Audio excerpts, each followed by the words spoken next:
Jen and Glenn, thank you. Jamie McLennan and Darren Drager alongside. And yeah, we're having the same kind of deja vu. We stood in this exact spot last year watching the exact same celebration behind us. But we always used to talk about Stanley Cup hangovers. Teams that could not replicate what they did the year before because it's so hard. Not only did Florida replicate it, they were better. Yeah. How did this team truly dominate a team with the two best players in the world? Well, it was surgical, and it started in net. Bobrovsky was brilliant. Their defense, you go and acquire a guy like Seth Jones, it just adds to the depth. And when you look at up front, we talk about Brad Marchand and what he brought to the table. That third line dominated every series throughout the playoffs, and especially this one as well. So they were surgically defensively, and I thought they did a terrific job of playing within the whistles. And what I mean by that is just agitating and not retaliating. And you could see the frustration for the Edmonton Oilers if they would try and wind it up, try and get something going. And there was just layers of support, layers. And then when they did get through, the goaltender made some saves. You know, normally when you hoist the Stanley Cup, 31 other clubs will spend considerable time poring over the tape. You know, it's the copycat syndrome. Everybody wants to try and understand, okay, what are the key ingredients to building a Stanley Cup champion? You can't do that with the Florida Panthers because they've got a little bit of everything. The talent is obvious and it's abundant. Matthew Tkachuk, I just had a conversation with him in one of the scrums, and he openly talked about team sacrifice and commitment. It's not about the individual awards, accomplishments. It's about sacrificing and committing to what is best for the team, and the Florida Panthers do that better than anyone. Yeah, we've seen really great teams recently. Tampa won a couple in a row, but this team may have the most playoff-built, cup-built formula that we've seen in a long time as far as the character of the players, the depth. They had, look, they won with terrific D, great goaltending as you mentioned, and a balance up front. The top 9 forwards all had 15-plus points in the playoffs. Crazy. That's historic. Never, ever been done before. And yet, in this game, the game that won the Cup, it was the same 2 heroes that won it in Game 7 last year, Bobrovsky and Reinhart, with a 4-goal masterpiece. Yeah, you know what? To just simplify it here for a moment, this isn't a criticism of Leon Draisaitl, Connor McDavid, and the best players for the Edmonton Oilers, but Florida's best, just flat out better, right? Yeah. And again, they embraced the opportunity to successfully defend the Stanley Cup championship. Through a stretch of games, it was about the third line for Florida, with Brad Marchand developing into such a big story. You know, Sam Bennett, the Conn Smythe winner, had moment after moment. And then on home ice in an elimination game, when the Florida Panthers needed a big game from their top line, oh boy, did they get that from Sam Reinhart and Barkov and Verhaeghe. I mean, they were terrific in this game. That's exactly what the narrative was early on, is you're going, okay, well, which line hasn't really been going? Oh, they've got depth. They've got that third line with Marchand, who's playing very, very well. Yeah. But we really haven't seen the best of Reinhart. We haven't seen the best of Barkov. Well, they saved the best for last. And the Florida Panthers made a very good team in the Edmonton Oilers look very ordinary. They made them look slow. Yeah. They made them look like they didn't have a high hockey IQ on certain plays.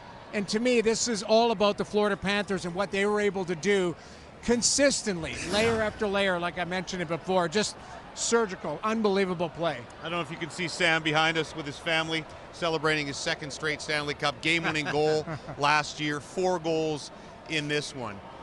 And Bobrovsky's the other story. I think you said on the early Sports Center tonight before the game, no matter what the Oilers do, Bob might just decide nothing's getting through him. And one gets through him, but after the game was already decided. That was a throwaway. People weren't even paying attention at that point that they scored. We were up in the press box. I heard people saying, oh, did Edmonton score? I mean, it didn't matter at that point after a couple empty netters. Bobrovsky was dialed in right from the drop of the puck.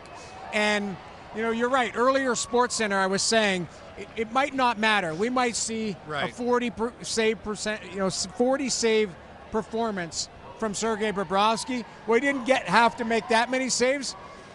The Edmonton Oilers only generated 11 high danger chances. They weren't good enough that way, but Bobrovsky was up to the task. Yeah, I mean, it felt like a goaltending mismatch from game one. Yeah. And again, that sounds like we're piling on the Edmonton Oilers. Stu Skinner wasn't good enough. When Cal Pickard had the opportunity, he wasn't good enough. But that's not it, really. No, right. It's about Sergei Bobrovsky. And yeah, okay, you know, Stu Skinner maybe gave up that juicy rebound that he otherwise wouldn't want to give up in this clinching game here in Game 6. But he didn't get any run support either. Right. And it was just everything about the Florida Panthers that dismantled Edmonton. We'll continue to gather post-game reactions, starting with Sergei Bobrovsky with Emily Kaplan.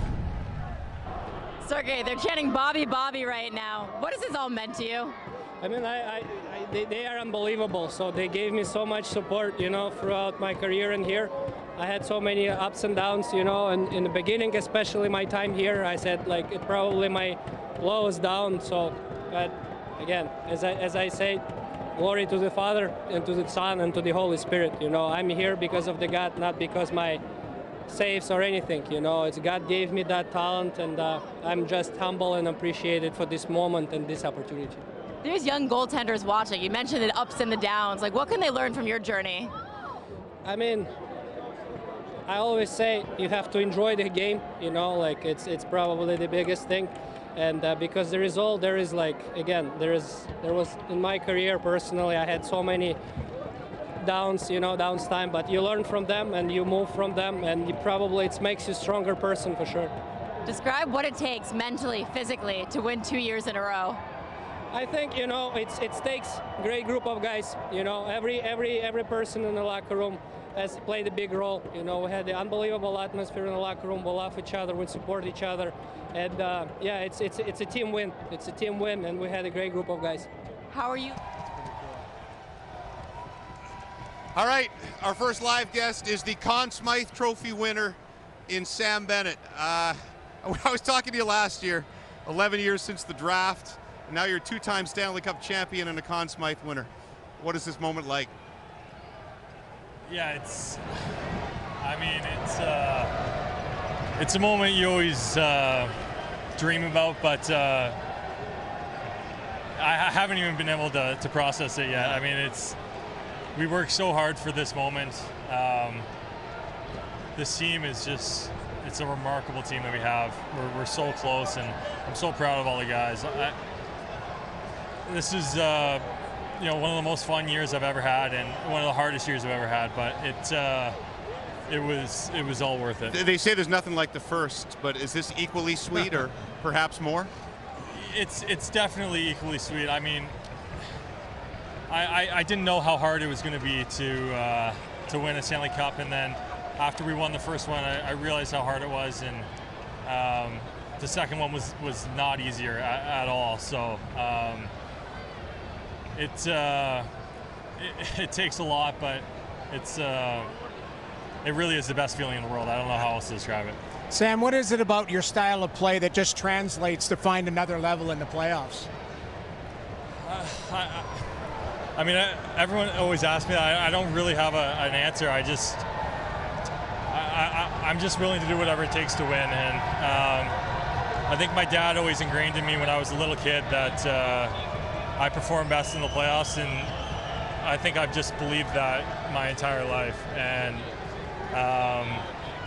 yeah, I love playoff hockey. I don't know what else to say. Sam, talk about the level of sacrifice, because individually every player for the Florida Panthers says it's not about me, it's about what I can do to contribute to team success. How do you get that? How do you get that at this level? I mean, I think it's just character. This group, I mean, the guys we brought in, along with the core, and I mean, every single guy, instantly you come to this team, everyone buys in, and it's not an easy system to play. I mean, we play a hard style of hockey, and it takes a lot of effort. It's hard, and guys buy into it, and guys want to win. So I really think it's just the culture and the character in our locker room. I know free agency's coming. I know you're not going to think about that right this second, but after these 2 years, would you love to find a way to stay if you could? Absolutely. I love this team. I love this city. I mean, I love playing hockey here, and I've been treated so well here. it's an amazing place to play, and I have lifelong friends that we're sketched together in history twice now. So yeah, I would love to be here. Just a remarkable performance. I tell you what a good guy this guy is. When he got drafted, there was this dumb story that he couldn't do a pull-up because he was injured at the combine. So we interviewed him at the draft, and we took him out to a playground with Sam Reinhart, actually, and he did about 10 pull-ups for us. And 11 years later, Sam Reinhart is the strongest player in the playoffs with the Conn Smythe. Congratulations. Thank you so much for doing this. Thanks, guys. I appreciate it. That is Sam Bennett. Let's go into the other room right now, and Stuart Skinner.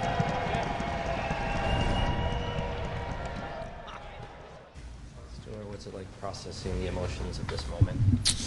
I mean, obviously it's really fresh, so I'm still processing it. I'll process it some more after once we get back to the hotel here, but yeah, it's tough. There's not really too much else to say. From your perspective, what was the difference in the series as a whole? In my opinion, I think it was just consistency. I think that was honestly it. They played a consistent game. They didn't change once through the whole series. I felt like our game was up and down a little bit here and there. And, I mean, that's how they play. They play that game all year, and it goes into playoffs, and they stick to it. They do the exact same thing every night. And in our game, we weren't as consistent as they were. Is there a sense that consistency kind of wore you guys down as the series went on? Yeah, I think so, especially if bounces go a certain way. Like if you look at Game 2, second overtime, they score a goal. The next game, they're doing the exact same thing. You know, they're not changing. And I think that's kind of when things shifted a little bit. I thought we kind of got away from the script, and momentum's a pretty big part in playoffs. Are there lessons? Yeah, it's crazy here as we go from the lowest to the lows to the highest to the highs, and that would be Nate Schmidt, the first guy he got handed off the cup to. Did you know that was coming? No, I did. And what was that like? I didn't. I mean, a cap looked right in my eyes, and I was looking behind me. But that's the best lap in hockey I've ever done. Chucky looks at me like, dude, just slow down, enjoy it.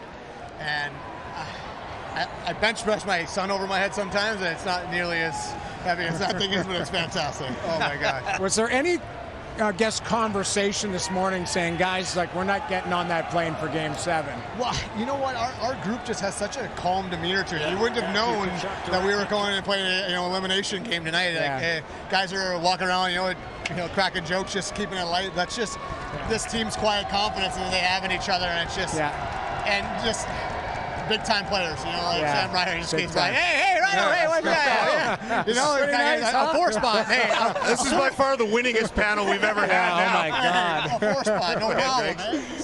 I mean, I think that most Florida Panthers fans, most Panther fans would have expected that you'd have a night, right? Top players for the Florida Panthers are going to show up. They did not expect a 4-goal performance from you.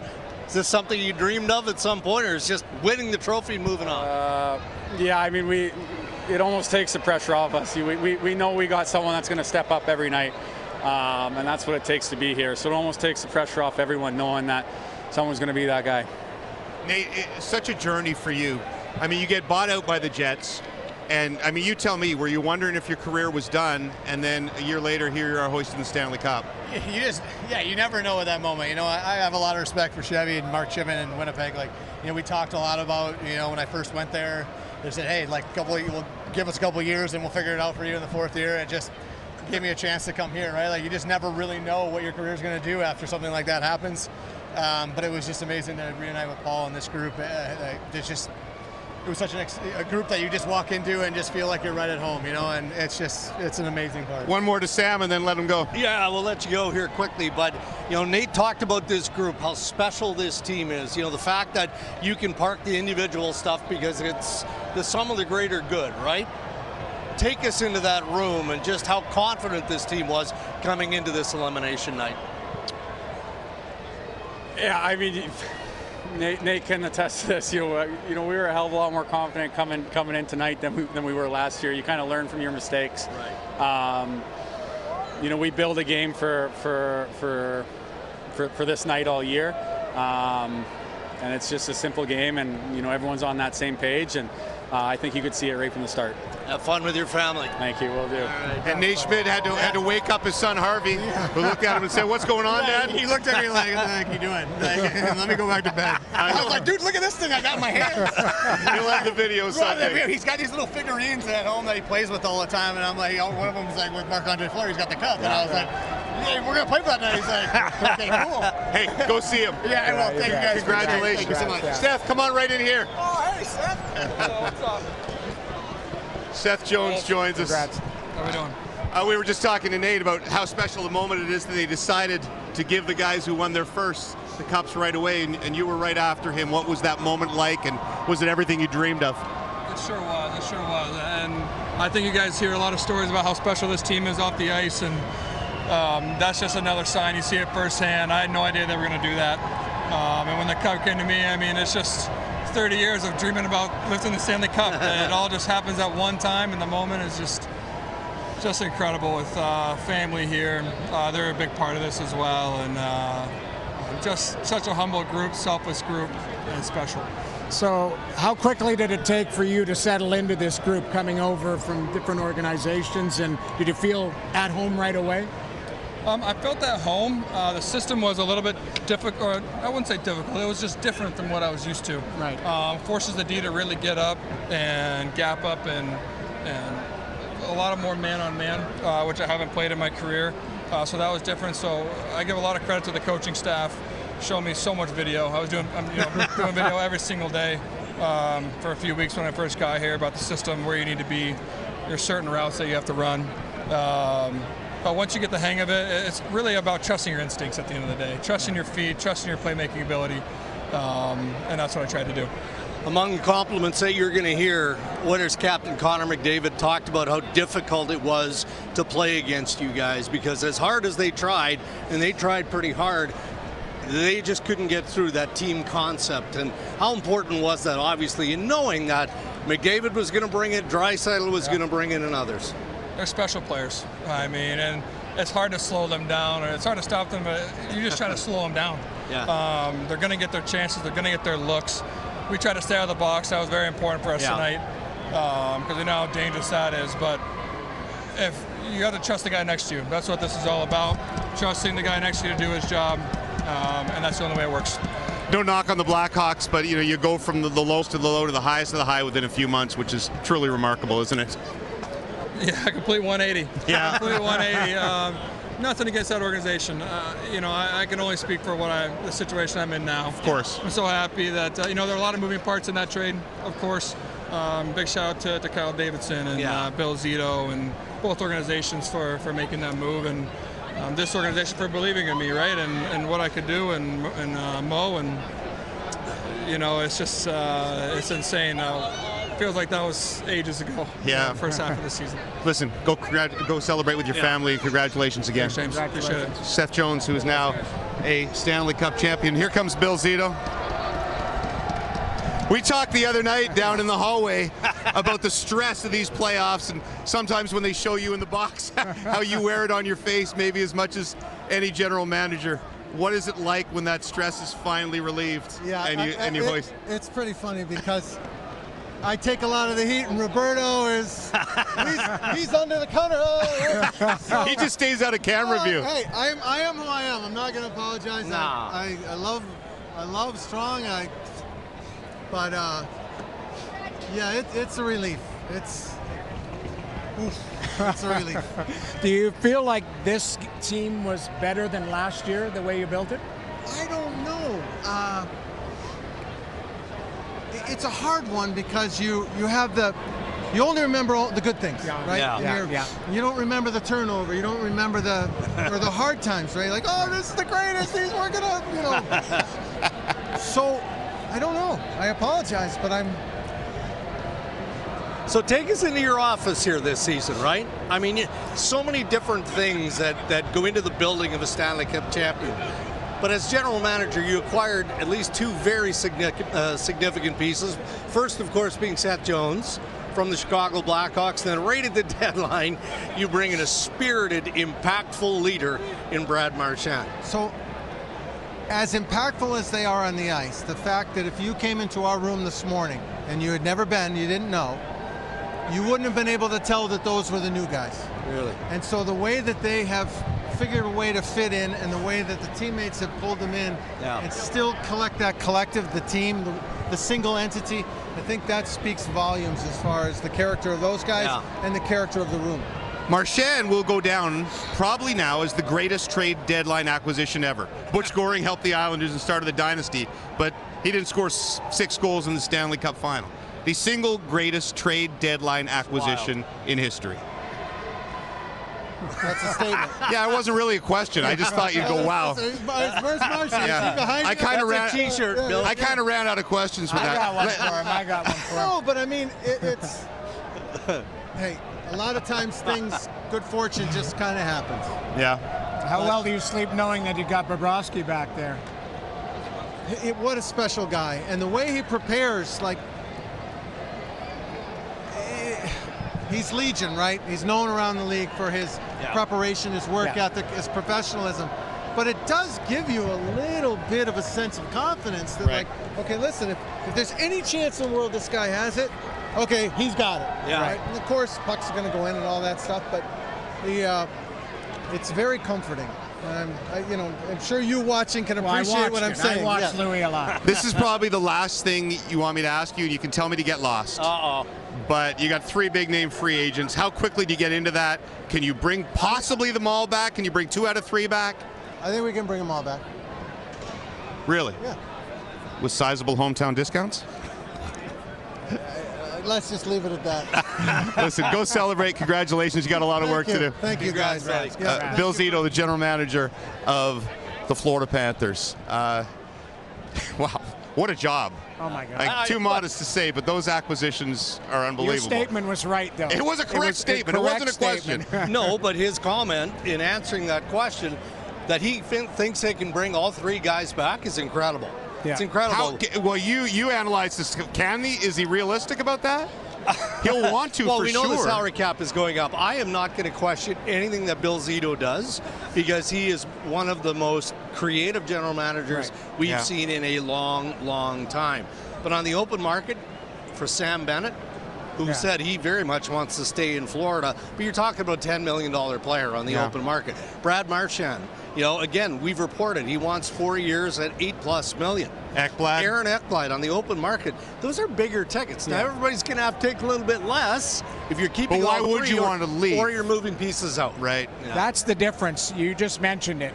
He can be creative because you might move some other players out to find a little extra money here or there. And if there's ever a manager who's going to be able to pull that off, it's Bill Zito. Let's go back to the Oilers side and hear from their head coach. 2 straight Stanley Cup finals in his first 2 years in the league, but 2 defeats. Here's Kris Knoblauch. Kris, what was the difference in this series? So many things have to go your way. Even our first 3 series, things went our way. We got timely goals at certain times. Maybe a power play call or put us on the power play, whatever it is, or a timely save.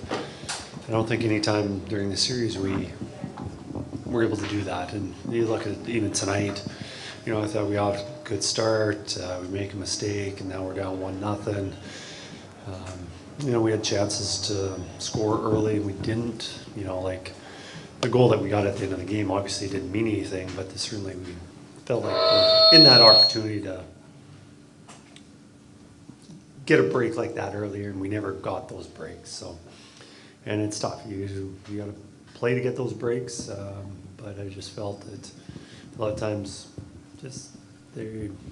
we just couldn't get that puck in the net. Stay in that same role.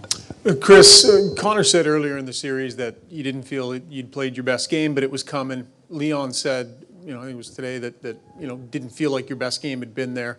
Why do you think your team wasn't able to hit the high level that you're accustomed to, and how much of that had to do with Florida? Yeah, credit to Florida. They're a fantastic team. They've got a lot of good players, and you look at how the roster is made up, and and anytime we did get through it, their goalie played extremely well. We had our chances, but couldn't break, especially early in games. You know, the scoring was very lopsided in the first period, and it was again tonight. But you know, I didn't feel that the chances were skewed that heavily. I thought we had good starts and just couldn't get the puck through him. And you know, if we get those through as the goalie, then you know it's probably a different type of game. But they got a great team, and like I said, anytime we were able to get some scoring chances, you know, their goalie played extremely well throughout the whole series. Left side, front row. Kris, you guys led this series for like 33 minutes. The other guys for 250. Does it continually for 2 weeks looking up at a scoreboard that has you behind? How's that work psychologically on a team? I don't know. It's each game, we're not taking notes about how much we're trailing, how much we're ahead, because after each game, it just comes down to winning and losing, and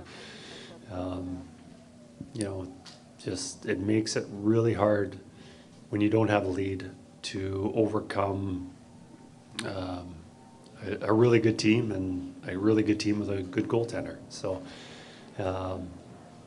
just fortunately or unfortunately, we just couldn't score those early goals. Right side, front row. Kris, does this one feel a little different just because of the unconventional road you guys got here to get here?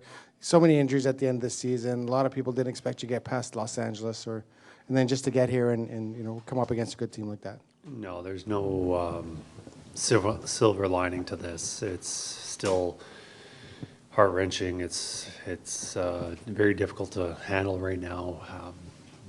No, it's just because we were maybe the underdogs going to the LA series, underdogs against Vegas, Dallas series.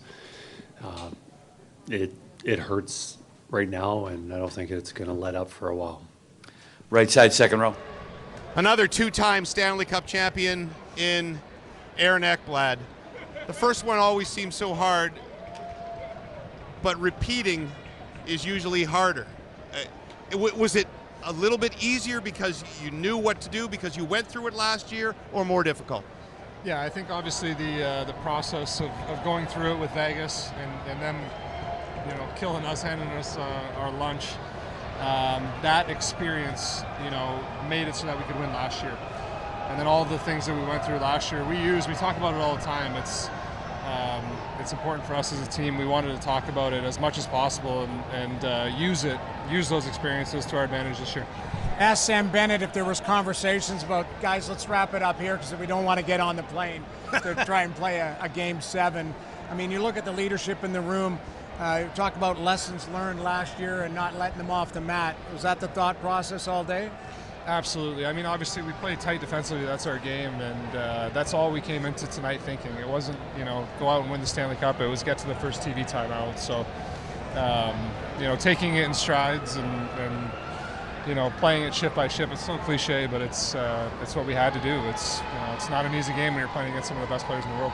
How do you prepare to shut down Draisaitl and McDavid? I mean, you were successful in doing it a year ago, but I mean, it's another year for those guys. You know how hungry they were because you were that a year ago, and you gave them no time and no space. They had no room in this series.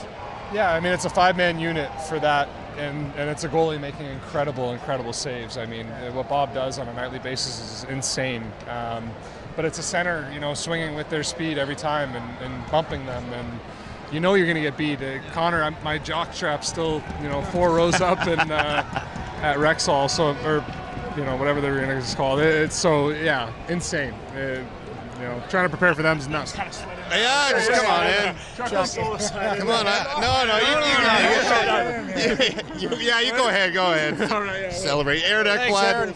Here, come right in here. Here, finish her off. Here, just stay right there. This is a ho-hum, eh? Old habits. We just do this every year now. Is that the deal? I'm in. I'll sign me up for that. No, it's such a hard trophy to win, and we've done it with a target on our back all year. I think even going back to the year we played Vegas, when you go to the finals, you win the Eastern Conference, like you have a target on your back the whole year, and it was a grind. I wouldn't say we were like limping into playoffs, but like we didn't care where we finished. We were just like get healthy, get everybody going, and we're just a different team come playoffs, and we really showed it. And I'm so proud of the group. You can tell us now, is that groin just hanging on by a thin little thread or what? Well, I don't really know how the wording works, but I wish it was my groin. It was it's not. It was my something adductor or something like that. Tendon, yeah, just right off the bone. So it was it was tough. I mean, it sucks. I don't know what to tell you. I had that and dealing with like a hernia thing too that I don't even know the wording. All from Four Nations? All from Four Nations, yeah. So I think this one for me feels more special, just not knowing if I was going to be able to play. And so I was just giving like the doctors and the trainers, the medical staff, all just such big hugs, because without them I wouldn't be out here living my dream again. And crazy. So I'm very lucky, and I'm lucky for them. So your team, yourself personally coming off the injury, just battling through, you could see your game build throughout the playoffs as well as your team. How did you guys continue to just get stronger as this series went on? Yeah, our team's built on wearing teams out and preparing for that 7 games. Like we don't care how long it goes. Like we want you by the 7th game to be like, I'm done with these guys. So that's our mindset. And for myself personally, like even though I wasn't really. I mean, I wasn't close to 100% for that first round. I knew that Tampa was probably, and looking at it now, like that was our toughest round in my opinion. Yeah. I knew I had to play that series no matter if I was 40, 50, whatever percent. Yeah. Team needed me, and so I'm very proud of myself for being able to play that round, and then just getting better and healthier as the playoffs went on helped me a lot. And I think our team, like you said, just kept getting better and better as the series kept going on, and it's a big thing to be known as those teams that are good 4, 5, 6, 7, and I think that's what our team is. Matthew, we'll let you enjoy this Stanley Cup championship, but a bit of business, because your general manager, Billy Zito, joined us earlier, and he said he thinks there's a way that they can keep Bennett, Marchand, and Aaron Ekblad. I mean, all 3 unrestricted free agents. That has to be music to your ears, and looking for 3 in a row.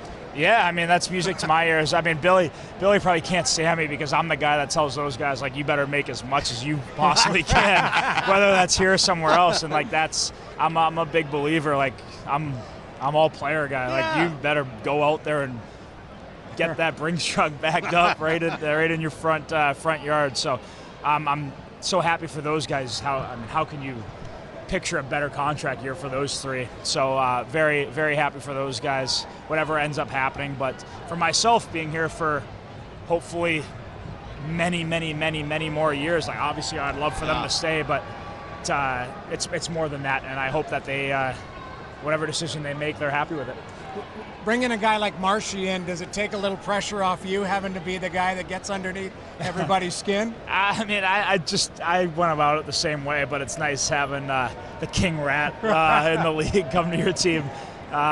He was such an unbelievable pickup. Him and Jonesy, like, they were unreal all playoffs, so very lucky that we got them. Yeah, they have me to thank. I had to tear my adductor for them to come here. So I'm still waiting for dinner or the bonus check they should just send over my way. Rolex. I can see you stole the TSN quiz belt idea for the championship belt this year. We appreciate it.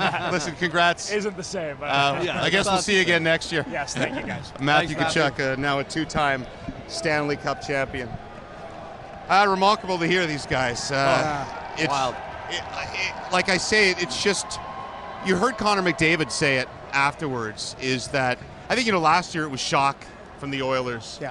And this year, I think if you listen to them, they kind of knew. Yeah. They just were, as he said, running up against the wall every single time. Well, every player we've talked about the way that they play, how they build their game plan. Ekblad can joke and say, yeah, McDavid got the best of me on a couple shifts here or there. But those defensemen knew they had layers in front of them from the forwards helping out. And then if there is a mistake, the goaltender. You look at the way that they're built, and you're right, Connor McDavid's not wrong, saying they did everything good to try and spread them out, to open them up. They weren't able to do it consistently, and you just heard Matthew Tkachuk talk about we got better as the series went on because that's how we're built to play 7 games. We pound away at them and chip away at them, and you wear them down. And you know what? McDavid's not wrong when he says, you know what? They didn't have anything by the end. They just looked like they had nothing. So what do the Oilers go from here? It's devastating to lose 2 straight Stanley Cup Finals. First team since Boston in the late 70s to lose 2 in a row. It's not all on the goaltending by any means, but they probably have to get better in net. What else do they have to do besides having a healthy Zach Hyman? Well, that's a big one, right? You know, is the outcome of the series different? Probably not, because the Florida Panthers are just that good. They're built for winning. But Zach Hyman would have been a difference maker in this series, so maybe it does go the distance, and it goes 7 games again. I think that goaltending will be a consideration.